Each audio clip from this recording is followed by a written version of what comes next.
Cam and Mase roasted him so bad the whole thing flipped, with Dame's own words backfiring and turning into pure comedy. The internet ate it up, clowning him as press instead of powerful. It's good, man. It's good, bro. How you today? Chilling, man. It's going down, man. There's a lot going down, man. Pause. This isn't the Cam that I thought that I was co-signing. I would never expect you to be this person. How you doing, man? What's up? What's going down? What am I missing? What's happening? What I'm seeing you doing on your platform is just tearing down other black men. I'm here to make sure you good, you know? I appreciate it, man. Thank you very much, man. I'm good. It sounds like you want to say something. Get this out. What you got? Some lyrics? What you got? What do you got? Because I have a folder for defensive purposes. It's a folder. I have my folder available. I don't know what you're up to, but I'm seeing you sit with your ops and talk about your brothers.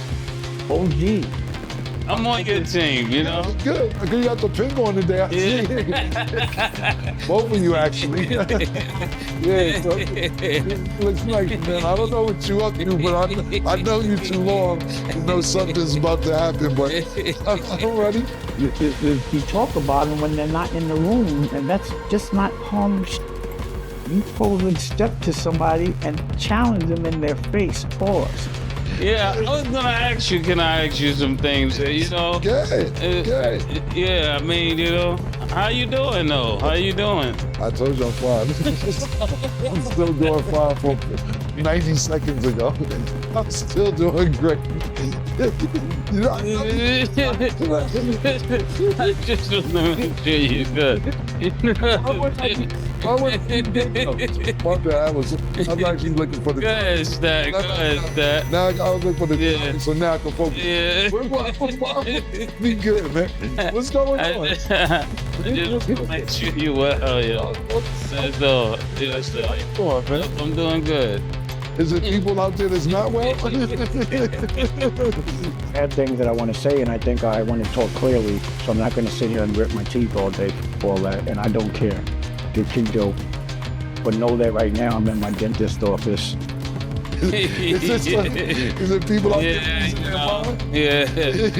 Just making sure we good, you know. For some reason, people justify, like, oh, I'm a journalist now, so I can interview male strippers. Who's his name? Mine? You know him? I used to know. I don't know what everybody is today, you know? Yeah, you're right. The people from before and the people today. Yeah. I ain't know if you talk about the Pirates of the Caribbean. He won't, like, I haven't called him a lot, but when I did call, he doesn't pick up.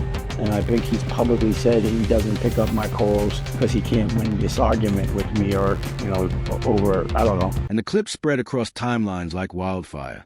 Harlem's energy is undefeated, and Cam and Mase just proved that sometimes the most lethal clapback isn't a diss track. It's straight comedy. Their shade hit so hard it turned Dame's words into a circus. I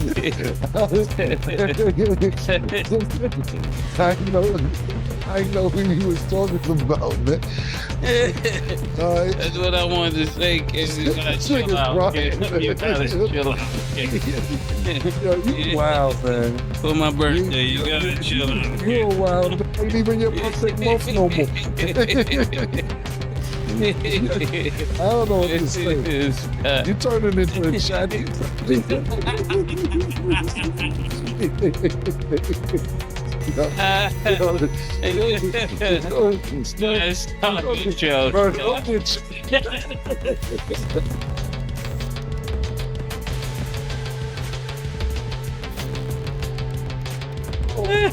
Oh, man. That's why I was asking you, are you okay? I was looking for the topics. I wasn't sure. I didn't put the puncture up on the topic now. Yeah. I kind of was just making sure. Now I understand what's going on. I'm usually not that slow. But yeah, man. I guess I'm all right. Okay, that's all that matters. All right. Okay. Are you good, Chris? How you doing, pussy? I'm a chatty patty. No, I was like, how you doing, pussy?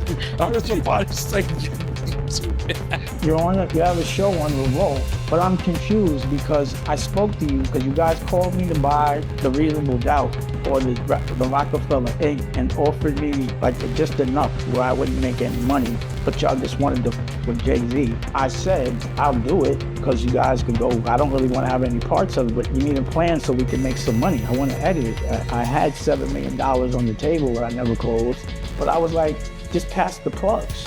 Pause. Like if you guys are in a position where you have ads or someone's paying you sponsorship, like pass it. Oh, I can't do that because of Mase. You blamed it on Mase. You said Mase wouldn't look out. Like you couldn't do nothing because Mase. That you had to do your own thing because of Mase. But it's funny because Mase is the only one that called me. Said, yo, I don't like that shit they do to you. Let me give you a shout out because no one else will. So now I don't even know if it was Mase. But I didn't like that you even threw the man under the bus. I'm just checking. Yeah. I'm just saying, man. If you good? Yeah, I'm good, Right, man. so if you good, I'm good. Yeah. Oh, man. Oh, man. Just nigga head, man. Yeah. Wow, nigga, man. Hey, I know you're mad because I said 50-50 patted you. Why? He didn't pat you on the ass. Pause. He patted you on the hips. Either way, my advice to you is don't let another man pat you on your hips. That's advice. And if you do something funny, like let another man smack you on the hips. And the internet couldn't stop laughing. But underneath the jokes, the tension runs deep. Because when Dame feels slighted, he doesn't just brush it off. He spirals. And that's exactly what we're seeing play out. Last time Cam spoke with Dame, the conversation went sideways quick. Dame accused him of being down with the Pat Club just because he was spotted with 50. Cam brushed it off at first, but Dame pushed, making it sound like Cam was getting his pockets patted. Then Dame asked if he could talk about it publicly, and Cam didn't think much of it. But when Dame twisted the story into wild comments about Cam getting smacked on the ass, that was a whole different level of disrespect. Cam wasn't having it. He admitted he even filmed a freestyle clowning Dame, calling him Snaggletooth, and shot a video to go with it. But out of loyalty, he shelved it, because deep down, he still got love for Dame. Meanwhile, Dame was still on the internet making reckless comments, telling people to imagine Storm smacking Cam around, while Cam's like, nobody's touching me like that. The disconnect was obvious. Dame's trolling wasn't landing. It was just embarrassing. And it didn't stop there. Cam called out Dame's awkward Snoop Dogg moment, where he messed up the iconic "What's my mother **** name" line and had to pause mid-bar. Mase jumped in, cracking jokes about Dame mixing up Oh My Eps with Oh My Goodin', and the clowning got brutal. By then, it wasn't even about rap beef. It was about Dame looking lost, confused, and straight out of touch. The shade turned him into the punchline. Cam and Mase kept piling on, roasting Dame for allegedly paying dudes to strip down just so he could film them behind doors. They joke about him wearing slimming gear, hiding his waist, and rocking out while trying to act tough. Then came the killer. Cam said Dame called him once complaining that Kevin Hart was teasing him too much. Cam claimed he checked Kevin, only to later see Dame rocking fuzzy boots and bad breath while talking slick. The roast turned personal, and social media ate it up. And here's a bigger picture. Dame feels like he built the paid in full legacy brick by brick, only to get sidelined now that 50 Cent is producing a new series based on the classic. That's where the real pain sits. To Dame, it feels like betrayal. To everyone else, it looks like comedy gold. Harlem energy don't miss, and right now, Dame Dash is learning that lesson the hard way. Cam's tied into the new project, and Dame swears history is being rewritten to erase his name. That's why he's moving salty, dropping interviews like Harlem forgot what he built. But instead of clout, he's getting clowned. The internet paints him as stuck in the past while Cam and Mase stay booked, busy, and cashing checks. At its core, this beef isn't just about respect. It's about power. Back then, Dame called shots, ran Rockefeller, and put Harlem on the map. Now, he's watching Cam and Mase run a hit podcast while 50 Cent flips paid in full into TV money. That's a double sting, and everybody can see it. Dame tried to clear the air with old receipts. He brought up on up, saying Cam showed up late to his set, messed up his schedule, and never gave him credit for the brand push. Dame flexed about putting up $1 million for the film while shading Cam for only throwing down $200,000 for his own projects. Then he went for the jugular, questioning Cam's career since Rockefeller. No hit records, no hit movies, just interviews and recycled Dipset nostalgia. To Dame, Cam's platform gives him clout he doesn't deserve. But to the internet, it sounds like jealousy with a side of old man energy. The rant didn't stop there. Dame dragged Cam over Dipset clothing, claiming he launched the line first and got cut out once Cam started running with it solo. He even clowned Cam for being a journalist, saying Harlem never respected media cats who poked at people's business from the sidelines. The way Dame sees it, Cam turned into one of those corny reporters they used to laugh at. On your behalf, he's still mad at me over that. For me, if you have something to say, you don't go on a television show and speak on it. You give them the respect of calling them. Me and Dame got to an argument one time. I said, yo, we was going back and forth about some shit. Oh yeah, it was about Kanye house. He said, yeah, I just left Kanye house. He got horse shit, you got dog shit in your house. I'm like, hey.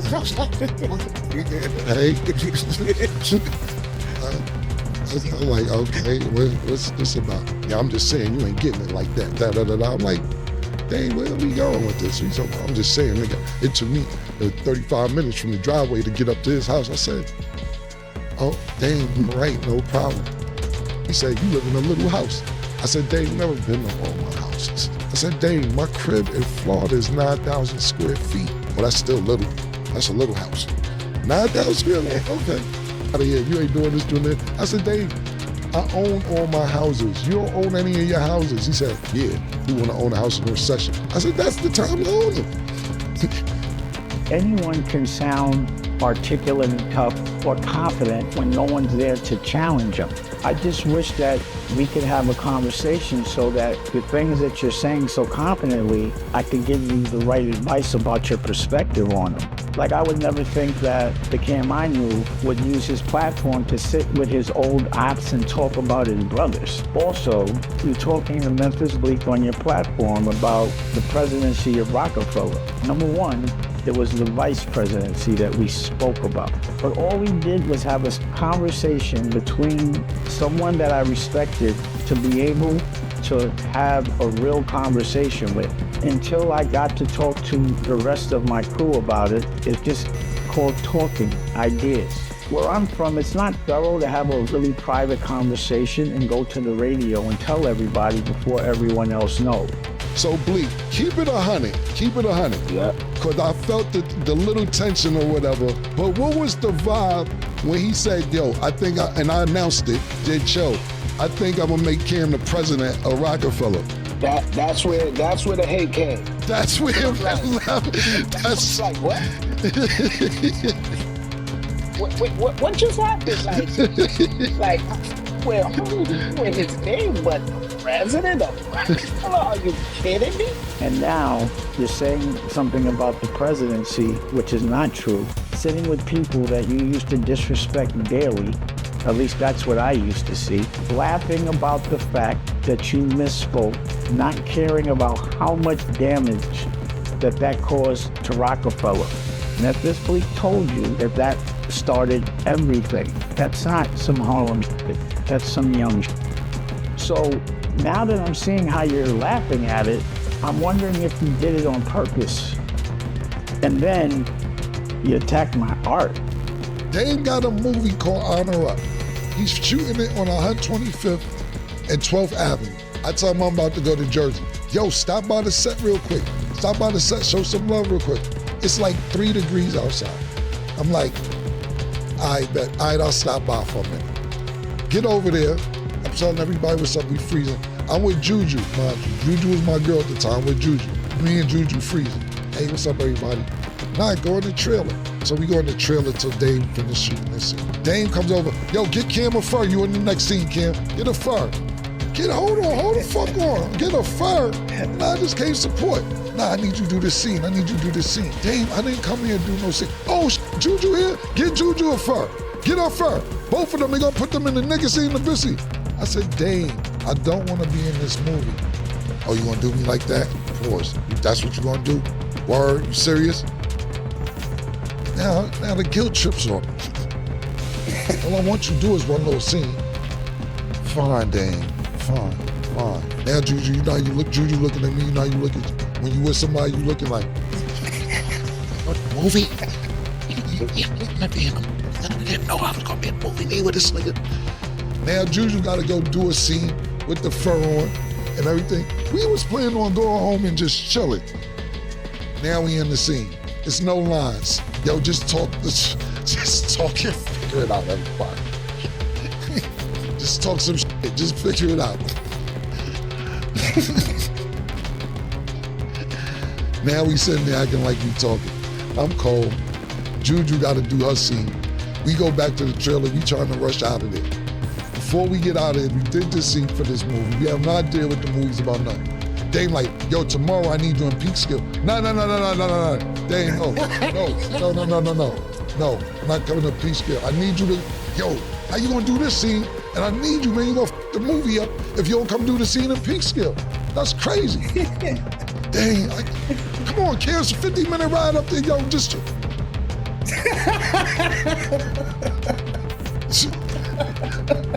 Now the next day, he calling me 6 in the morning. Yo, we shooting in 2-3 hours. Come on, get up here. Me and Juju in the hotel like, how did we get hit to Peekskill? We don't have no lines again. Yo, just talk some shit. These my bars. I'm in this spitting freestyle and there's no lines. Stacey Dash is in the movie. Stacey Dash turned around and said, you don't know what the hell you're doing, dude. So Dame is shooting the movie. Scene 1, he's shooting it in scene 1 location. Scene 2, he's shooting in scene 2 location. Scene 3, he's shooting scene 3. And I'm like, Damon, don't go like that. If scene 1, scene 10, scene 27, scene 32 is all in this one location, you shoot them all here. You don't shoot scene 1 and then gotta go 9 other places and come back on scene 10 to shoot scene 1. You're wasting money. And then when the movie over, he spent $1 million. I said, Dame, you have to spend that much. He said, yeah, you're right, but I had to learn my way. I said, okay. You know what, you're right. I don't like Honor Roll. I'm being honest with you. I don't like the movie. I don't like it. That's why I ain't promoted. You know why I ain't promoted? Because I was in Dame's house, I seen it 900 times. He did mad edits on the movie. The Nick Flow Money, shout out to Flow Money, he from Harlem. Flow Money's a cop, he's locking somebody up in the Then when they get to jail, he's a prisoner in the jail. Yo, what the fuck? The bro? Promote it, I'm saving you by not promoting it. Shit was nasty, you my man, I ain't gonna let you go outside like that. All them other niggas who let you go outside like that, they ain't your man. I just had this convo with the murder, and because murder, and I'm not saying guarantee that, but murder got some fire. I'm talking about bars. Murder got some, his song is ridiculous. He like, this crazy, I said, murder, this crazy. If it wasn't you, my man, I ain't gonna let you go outside not looking fresh. If your sneakers look crazy, if you got your shirt, the collar ain't right, I ain't gonna let you go outside like that. And that's how I felt with this movie with Dame. So if you didn't see me promote it, I didn't want him outside like that. But instead of sounding like the boss he once was, Dame's rant came off bitter. Harlem's watching, and they're not siding with him. They're laughing at how far he's fallen. Meanwhile, Cam and Mase don't even break a sweat. They roast Dame casually on air, flipping his long-winded rants into punchlines. Every time Dame doubles down in an interview, they just turn it into comedy gold. Harlem is rocking with them heavy because they are making it look effortless. Dame's energy? It's the opposite. The more he talks, the more the internet says is begging for relevance. Cam and Mase don't even have to raise their voices. Just cracking jokes makes Dame look like he's spiraling out of pocket. And then comes a chaos factor, 50 Cent. The second Dame's clip started trending, you already know 50 wasn't staying quiet. He slid in with memes, shady reposts, and his classic trolling that had everybody dying. For 50, it's perfect timing. His producing the new Paid in Full series, and all this drama around Dame just adds free promo. Fans are eating it up, clowning Dame while praising 50 for keeping Harlem stories alive on screen. To Dame, though, it feels like betrayal stacked on betrayal. Cam and Mase clowning him, the internet laughing, and now 50, the old rival, profiting of a legacy he swears he built brick by brick. At the end of the day, this is bigger than Harlem jokes. It's a culture clash. Dame Dash fighting to protect his legacy, Cam and Mase clowning their way into staying hot, and 50 Cent turning the whole mess into dollar signs. Every move keeps Harlem at the center of conversation. But who's really winning here? Some say Dame exposed himself as bitter. Others say Cam and Mase are just having fun while cashing in. And 50? He's playing chess while everybody else is stuck playing checkers. One thing's for sure, this saga ain't slowing down, and the internet isn't letting it die anytime soon.